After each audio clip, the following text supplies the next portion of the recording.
اعوذ باللہ من الشیطان الرجیم بسم اللہ الرحمن الرحیم نحمدہ ونصلی علی رسولہ الکریم والمہدی الموعود العظیم اما بعد السلام علیکم ورحمۃ اللہ وبرکاتہ۔ شروع کرتا ہوں اللہ کے نام سے جو بڑے مہربان اور نہایت رحم والے ہیں۔ ساری تعریفیں خدائے بزرگوار کے لیے ہی سزاوار ہے جو تمام عالموں کے خالق اور مالک ہیں، وہی عبادت کے لائق ہے۔ ہزاروں درود و سلام سرور کون و مکان، مخبر صادق، پیغمبر اسلام، احمد مجتبی محمد مصطفیٰ صلی اللہ علیہ وسلم پر۔ ہزاروں درود و سلام خلیفۃ اللہ، معمور من اللہ، داعی اللہ، ہمسر رسول اللہ، مبین کلام اللہ، خاتم ولایت محمدیہ حضور میرا سید محمد جیون پوری مہدی موعود علیہ السلام پر۔ 61 ہجری میں خونی سال کی شروعات اس وقت ہوئی جب امام حسین رضی اللہ تعالیٰ عنہ کا قافلہ کوزہ چشم کے دامن میں پہنچا اور وہاں پر آپ رضی اللہ تعالیٰ عنہ خیمہ زن ہوئے۔ حر بن یزید تمیمی کو 1000 کا لشکر دے کر ابن زیاد اور یزید نے امام حسین رضی اللہ تعالیٰ عنہ کو گرفتار کرنے کے لیے بھیجا تھا۔ اس کا لشکر بھی کوزہ چشم کے دامن میں پہنچ گیا۔ دوپہر کا وقت تھا، چلچلاتی دھوپ تھی۔ حر کے گھوڑے اور سپاہی پیاسے ہو گئے۔ امام حسین رضی اللہ تعالیٰ عنہ نے انہیں پانی پلایا۔ پھر نماز ظہر کا وقت ہوا تو امام حسین رضی اللہ تعالیٰ عنہ حر اور اس کے لوگوں سے مخاطب ہو کر فرماتے ہیں کہ میں یہاں پر اپنی مرضی سے نہیں آیا ہوں بلکہ آپ کی دعوت پر آیا ہوں۔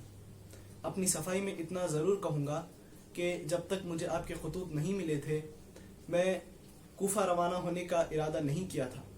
امام حسین رضی اللہ تعالیٰ عنہ فرماتے ہیں کہ اگر تم عہد و پیمان کر کے کہو گے کہ میں تمہارے ساتھ چلوں تو اس میں مجھے کوئی حرج نہیں ہے، اور اگر تم ایسا نہیں چاہتے اور میرا یہاں آنا تمہیں ناگوار گزرا ہو تو میں جہاں سے آیا ہوں وہیں پر چلا جاؤں گا۔ اتنا سننے کے بعد کسی نے کوئی جواب نہیں دیا، سب خاموش رہے۔ پھر آپ رضی اللہ تعالیٰ عنہ نے مؤذن سے اقامت بولنے کو کہا۔ پھر حر سے فرماتے ہیں کہ حر میرے ساتھ نماز ادا کرو گے یا پھر الگ؟ تو حر نے کہا کہ آپ نماز پڑھائیں، ہم تمام لوگ آپ کی امامت میں نماز پڑھیں گے۔ پھر نماز ظہر کی ادائیگی کے بعد امام حسین رضی اللہ تعالیٰ عنہ اپنے خیمے میں تشریف لے گئے، جبکہ حر اور اس کے لوگ اپنے اپنے خیموں میں چلے گئے۔ پھر عصر کا وقت ہوا، اذان ہوتی ہے۔ امام حسین رضی اللہ تعالیٰ عنہ کی امامت میں ہی دونوں جانب کے لوگ نماز عصر بھی ادا کرتے ہیں۔ نماز عصر کی ادائیگی کے بعد امام حسین رضی اللہ تعالیٰ عنہ فرماتے ہیں کہ اے لوگو، اگر تم تقوی اختیار کرو گے اور حقدار کو اس کا حق پہنچاؤ گے تو یقیناً اللہ کی خوشنودی حاصل کر سکو گے۔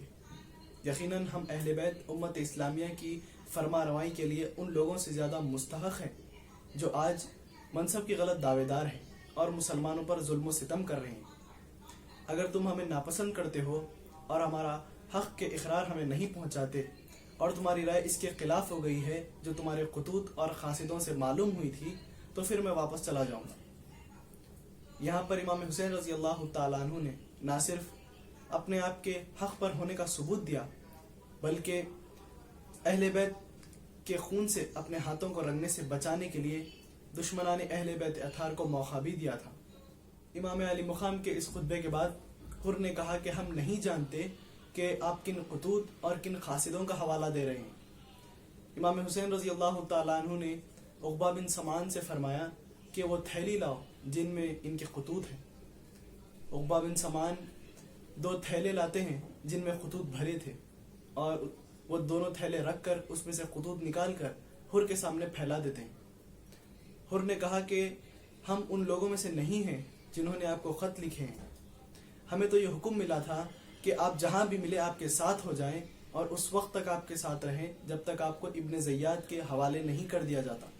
امام حسین رضی اللہ تعالیٰ عنہ اور حر کے درمیان اپنے ساتھیوں کی روانگی کے متعلق بحث شروع ہو گئی اور حر نے امام حسین رضی اللہ تعالیٰ عنہ کا ساتھ چھوڑنے سے برابر انکار کر دیا۔ آخرکار حر نے کہا کہ مجھے یہاں پر آپ سے لڑائی کرنے کے لیے حکم نہیں ملا ہے بلکہ آپ کے کوفہ پہنچنے تک آپ کے ساتھ رہنے کا حکم ملا ہے۔ اب اگر آپ کوفہ جانے سے انکار کرتے ہیں تو کوئی ایسا راستہ اختیار کریں جو نہ کوفہ جاتا ہو اور نہ ہی مدینہ جاتا ہوں. آپ کے اور میرے درمیان انصاف کا یہی ایک طریقہ باقی ہے. اسی درمیان حر نے کہا کہ ابن زیاد کو خط لکھ کر اس کی بھی رائے معلوم کر لیتا ہوں. امام حسین رضی اللہ تعالیٰ عنہ کو حر کی یہ بات مناسب معلوم ہوئی. پھر آپ رضی اللہ تعالیٰ عنہ قادسیہ اور غدیب کے راستے سے بائیں سمت مڑ گئے اور پھر چلنے لگے، اور حر بھی امام حسین رضی اللہ تعالیٰ عنہ کے ساتھ ساتھ چلنے لگا. امام علی مقام کا قافلہ چلتا رہا. پھر بیضا نامی ایک مقام پر پہنچتے ہیں. اس کے بعد امام علی مقام نے فرمایا کہ رسول اللہ صلی اللہ علیہ وسلم نے فرمایا ہے کہ ایسا کوئی شخص جو ایک ظالم بادشاہ کو دیکھے جو ظلم و ستم کرتا ہو، خدا کے حرام کو حلال بنائے ہوئے ہو، خدائی عہد و پیمان کو توڑ رہا ہو، سنت رسول اللہ صلی اللہ علیہ وسلم کی مخالفت کرتا ہو اور گناہ اور زیادتی کے ساتھ حکم کر رہا ہو، تو ایسے بادشاہ کو خولن فالن اگر نہ بدلا جائے تو اللہ تعالیٰ کو حق پہنچتا ہے کہ اس بادشاہ کی بجائے اس شخص کو دوزخ میں ڈال دے. موجودہ صورتحال پر بات چیت ہوئی. پھر آپ رضی اللہ تعالیٰ عنہ نے فرمایا کہ کیا تم نہیں جانتے کہ بنو امیہ نے شیطان کی اطاعت کر لی ہے اور اللہ تعالیٰ کی اطاعت سے منہ پھیر لیا ہے، ملک میں فسادات برپا کر دیے ہیں، حدود شرع کو معطل کر دیا ہے، مال غنیمت کو اپنے لیے مخصوص کر لیا ہے. اب اس وقت مجھ سے زیادہ کس پر یہ فرض عائد ہوتا ہے کہ وہ اصلاح کی کوشش کرے. میرے پاس تمہارے خطوط اور تمہارے قاصد پہنچے کہ تم نے بیعت کر لی ہے اور تم مجھے بے یار و مددگار نہیں چھوڑو گے. اگر تم میری بیعت کو پورا کرو گے تو راہ راست پاؤ گے. میں علی اور فاطمہ بنت رسول صلی اللہ علیہ وسلم کا بیٹا حسین ہوں.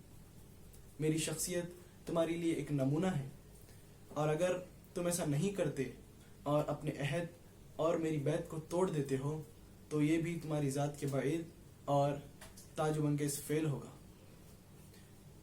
اس سے پہلے تم میرے والد اور مسلم کے ساتھ ایسا کر چکے ہو. جس نے بھی تم پر بھروسہ کیا وہ تمہارے دھوکے میں آ گیا.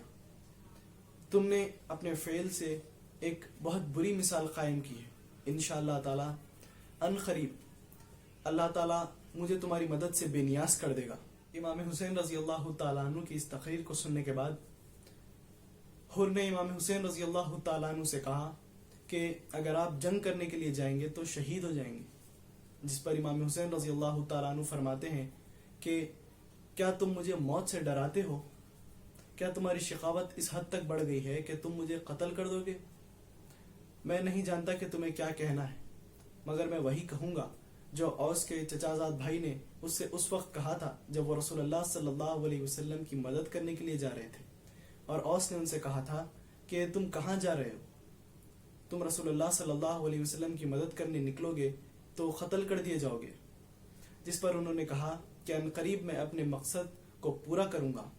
موت جوان مردوں کے لیے باعث ننگوار نہیں، جبکہ ان کی نیت نیک ہو اور مسلمان رہ کر راہ خدا میں جنگ کرے. امام حسین رضی اللہ تعالیٰ عنہ کی یہ تمام باتیں سن کر حر الگ ہٹ کر چلنے لگا. اس کے بعد بہت سارے واقعات دوران سفر رونما ہوئے، جن میں سے کوفہ والوں کا امام حسین رضی اللہ تعالیٰ عنہ کے قافلے سے آ کر ملنا اور حر کا انہیں قید کرنے سے امام حسین رضی اللہ تعالیٰ عنہ کا روکنا. پھر امام حسین رضی اللہ تعالیٰ عنہ کا نینوا نامی مقام، پھر ابن زیاد کا خط، اور پھر کربلا میں قیام ہے. انشاءاللہ تعالی اس سلسلے کی آخری کڑی میں امام حسین رضی اللہ تعالیٰ عنہ کے قافلے کا کربلا میں قیام سے لے کر آپ کے قافلے پر پانی بند کر دینا اور پھر کربلا میں قیامت صغریٰ کو میں پیش کروں گا. ہماری ہمت اور حوصلہ افزائی کے لیے ہمارے یوٹیوب چینل بزم جلیل کو سبسکرائب کریں تاکہ ویڈیوز آنے پر جلد سے جلد آپ کو پتہ چل جائے. شکریہ.